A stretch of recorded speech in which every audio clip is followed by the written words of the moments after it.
نحمده ونصلي على رسوله الكريم اما بعد فاعوذ بالله من الشيطان الرجيم بسم الله الرحمن الرحيم رب اشرح لي صدري ويسر لي امري واحلل عقدة من لساني يفقهوا قولي۔ حضرت عائشہ کہتی ہیں کہ میں نے رسول اللہ صلی اللہ علیہ وسلم کو کسی نفل کی ادائیگی کے لیے، یعنی سنت بھی اصل میں نفل نماز ہے، ایک فرض ہوتی ہے، ایک نفل پہ جو آپ نے زیادہ تاکید سے پڑھی ان کو سنت قرار دے دیتے ہیں، اور باقی جو کبھی کبھار پڑھی وہ نفل ہو جاتی۔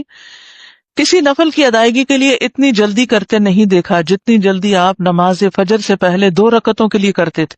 جلدی پڑھتے نہیں تھے، یعنی اس کی ادائیگی کے لیے آپ فکر کرتے تھے۔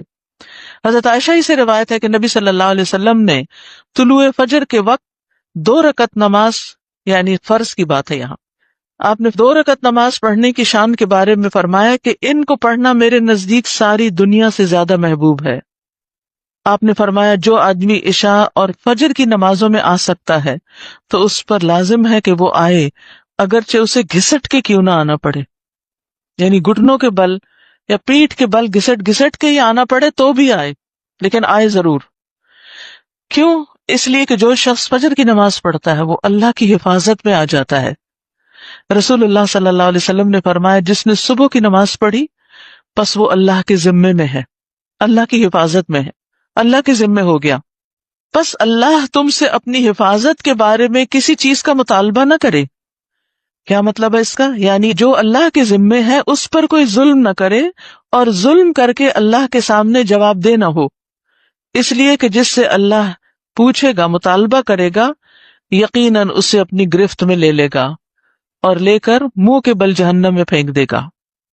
اس سے کیا بات پتہ چلتی ہے کہ جو شخص فجر کی نماز کی حفاظت کرتا ہے وہ اللہ کے قریب ہو جاتا ہے، اللہ کی حفاظت میں ہو جاتا ہے۔ کسی کو حق نہیں کہ اس پر ظلم اور زیادتی کرے۔ جو اس شخص پر زیادتی کرے گا جو فجر پڑھتا ہے تو وہ دراصل اس ذمے میں خیانت کر رہا ہے جس کو اللہ نے اپنے ذمے لیا ہے، اور پھر قیامت کے دن اللہ تعالیٰ ایسے شخص کو پکڑے گا۔ یعنی فجر پڑھنے والے کی عزت اور احترام لازم ہے، کیونکہ صرف مومن ہی اس کی پابندی کرتا ہے۔ بہت سے لوگوں کے لیے فجر کی نماز بڑی بھاری ہوتی ہے، وہ ایک خاص وقت سے پہلے نہیں اٹھتے۔ کچھ لوگوں کی اکثر ہی قضا ہو جاتی ہے، وہ چونکہ دیر سے سوتے ہیں تو صبح اٹھ نہیں پاتے، تو ان کی حفاظت اللہ کے ذمے پہ نہیں ہے۔ تو اس لیے بہت ہی فکر کرنی چاہیے کہ فجر کی نماز قضا نہ ہو، یعنی کوئی باقی کر لیں، نہیں، کیونکہ باقی تو پھر ہم جاگ ہی رہے ہوتے ہیں نا، تو اذان بھی سنائی دے دیتی ہے اور وقت بھی پتہ چل رہا ہوتا ہے اور دوسروں کو بھی ہم دیکھتے ہیں پڑھ رہے ہیں تو پڑھ ہی لیتے ہیں۔ لیکن فجر کی چونکہ ایک ذمہ داری ہوتی ہے اٹھنے کی بھی، اور پھر وقت پر اٹھنے کی، اور پھر مسجد میں جانے کی، تو اس لحاظ سے اس کی حفاظت بہت ضروری ہے، اور فجر پڑھنے والا شام تک اللہ کی حفاظت میں ہوتا ہے۔ اس میں ایک واقعہ بھی آتا ہے احادیث کی کتابوں میں۔ اعمش کہتے ہیں کہ سالم بن عبداللہ بن عمر، ابن عمر کے کیا لگے؟ بیٹے، اور حضرت عمر کے پوتے، یہ حجاج کے پاس بیٹھے ہوئے تھے۔ حجاج کے بارے میں سب جانتے ہیں کہ بہت ظلم کرتا تھا، تو حجاج نے ان سے کہا اٹھو اور فلاں آدمی کی گردن مار دو۔ تو سالم نے تلوار اٹھا لی کیونکہ اس کا حکم تھا مارنے کا، اور اس آدمی کو پکڑا اور محل کے دروازے کی طرف چل پڑا۔ تو ان کے والد ابن عمر نے ان کو دیکھ لیا جب وہ اس آدمی کو باہر لے کے جا رہے تھے، تو انہوں نے کہا کہ کیا یہ واقعی ایسا کرنے جا رہا ہے؟ انہوں نے 2-3 بار یہ بات دہرائی۔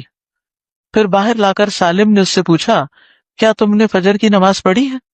یعنی جس کو مارنے کا حکم تھا، کہا تم نے فجر کی نماز پڑھی ہے؟ اس نے کہا ہاں۔ سالم نے کہا پھر تم جس راستے سے جانا چاہتے ہو چلے جاؤ، اور وہ واپس آئے اور تلوار پھینک دی۔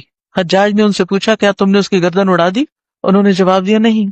حجاج نے پوچھا کیوں؟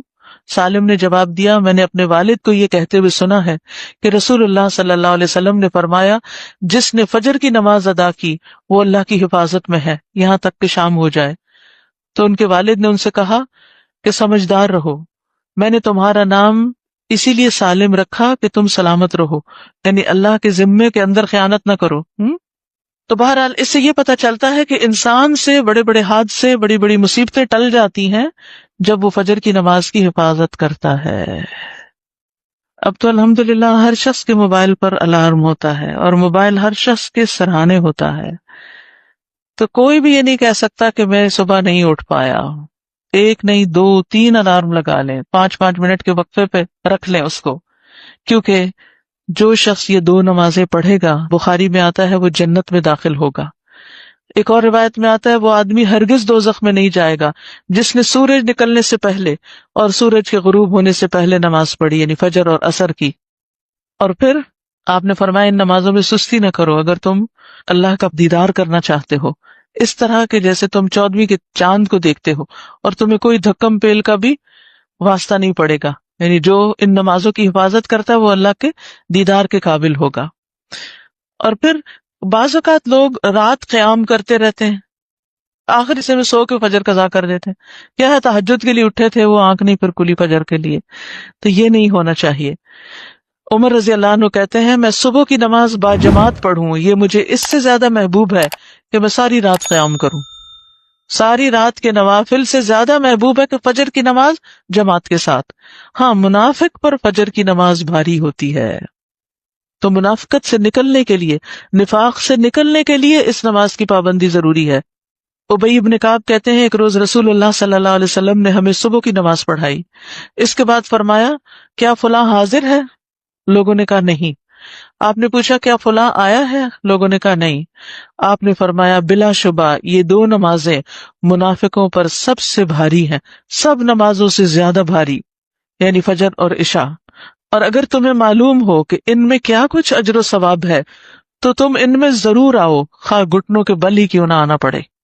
تو اس لیے خود بھی اور اپنے گھر والوں کو بھی اللہم صلی علی محمد وعلی آل محمد کما صلیت علی ابراہیم وعلی آل ابراہیم انک حمید مجید، اللہم بارک علی محمد وعلی آل محمد کما بارکت علی ابراہیم وعلی آل ابراہیم انک حمید مجید۔ اللہ تعالی ہمیں اس کی توفیق عطا فرمائے۔ وآخر دعوانا ان الحمد للہ رب العالمین۔ سبحانک اللہم وبحمدک نشہد ان لا الہ الا انت نستغفرک ونتوب الیک۔ السلام علیکم ورحمۃ اللہ وبرکاتہ۔